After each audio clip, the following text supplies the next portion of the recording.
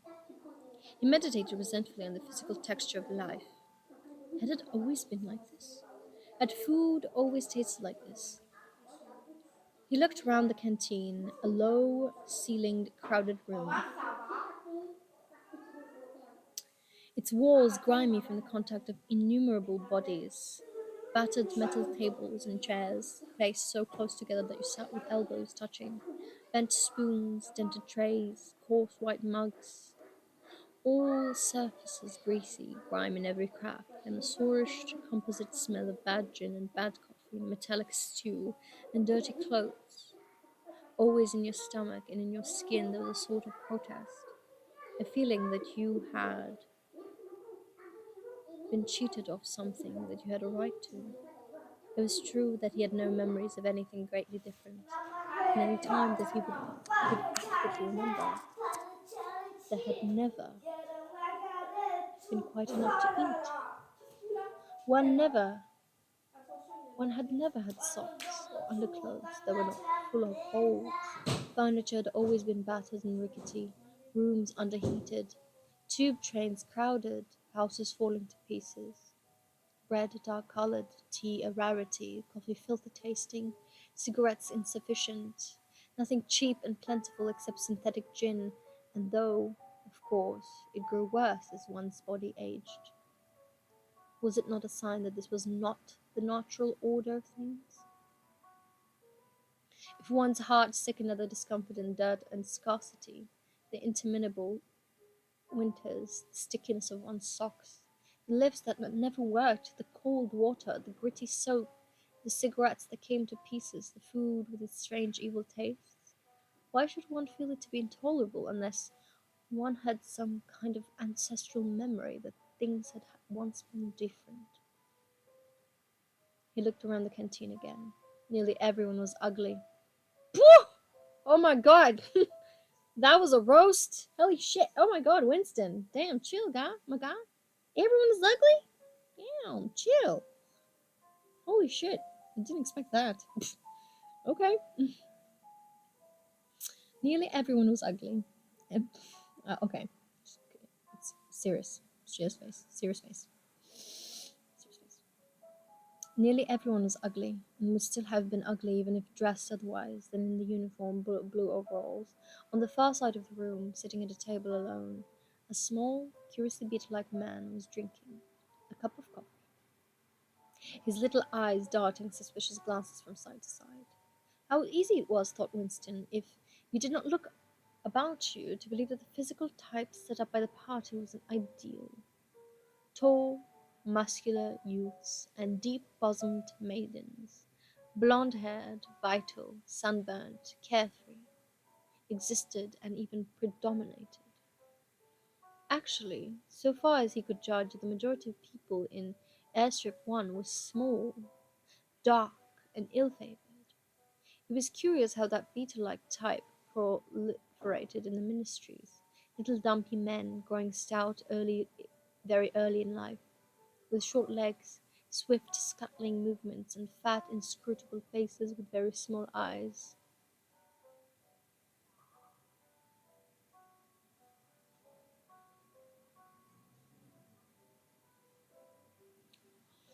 It was the type that seemed to flourish best under the dominion of the party. The announcement from the Ministry of Plenty ended on another trumpet call and gave way of tinny music.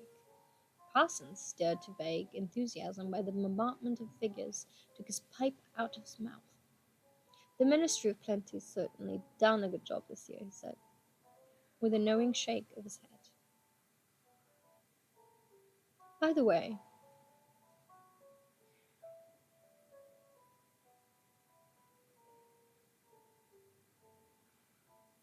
By the way, Smith, old boy. Oh, sorry, I had to read it in Parsons' voice. What? I got distracted again. Oh, fucking hell. Stop getting distracted. Concentrate on the. I'm. Oh, God. Oh, God. Okay, I lost my attention.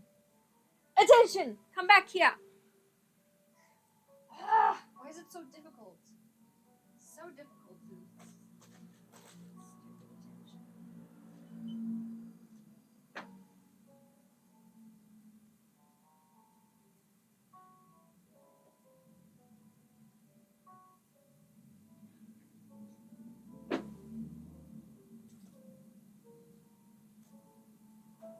Come back to me, attention. Where are you?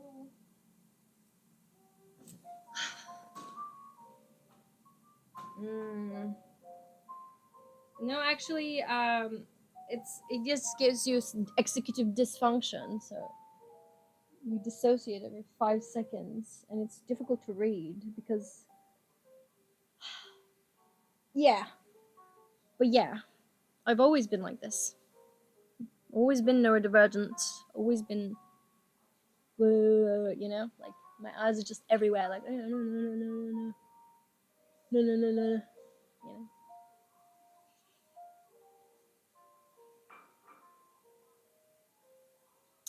Okay. Parsons, stirred to vague enthusiasm by the bombardment of figures, took his pipe out of his mouth.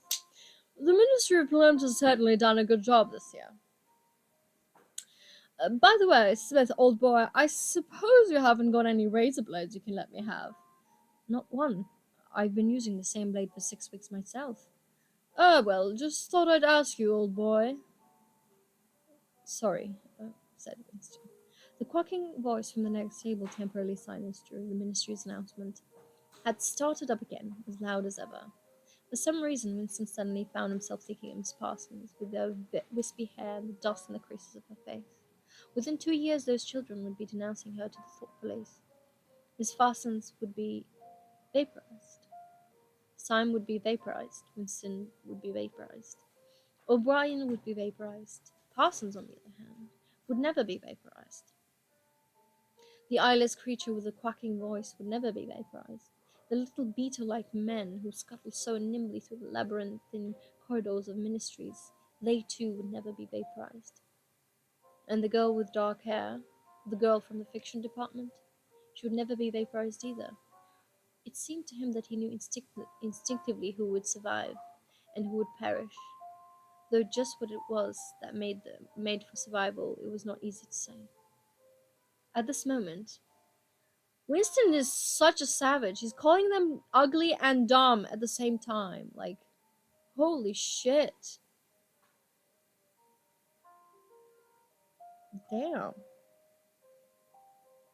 I want to be friends with Winston, kind of.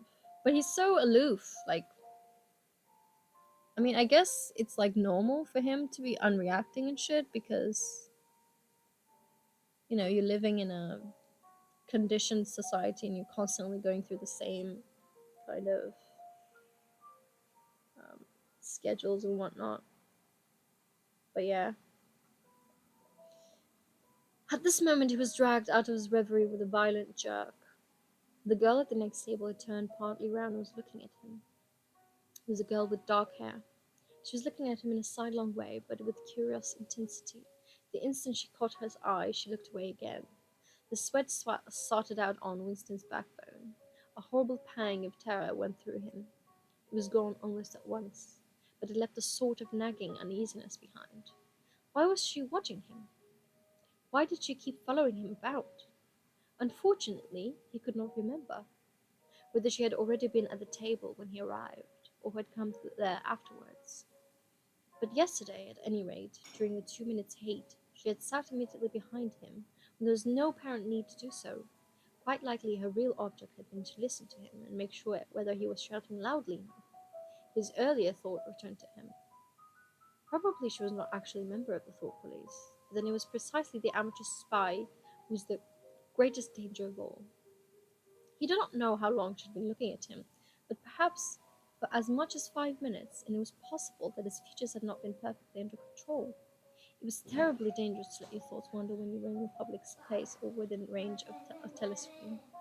The smallest thing could give you away: a nervous tick, an unconscious look of anxiety, a habit of muttering to yourself, anything that carried with it the suggestion of abnormality, of having something to hide. In any case, to wear an improper expression on your face, to look incredulous when a victory was announced, for example,